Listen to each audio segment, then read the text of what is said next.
How to manage who can see your post on TikTok now. Hello guys, in today's video I'm gonna show you how to manage who can see your post on TikTok now. First, open TikTok now, and once you're here, all you need to do just click on your profile, on your post. Here is it, click on it, and then here you will find these 3 points.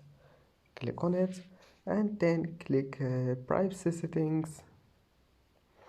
And as you see here, you can manage who can view your post, and you can make it only for your friends and or your followers, and that's it.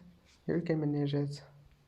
And that's it for today's video. If you like this video, please don't forget to like and don't forget to subscribe, and thank you for watching this video until the end, and see you in the next video.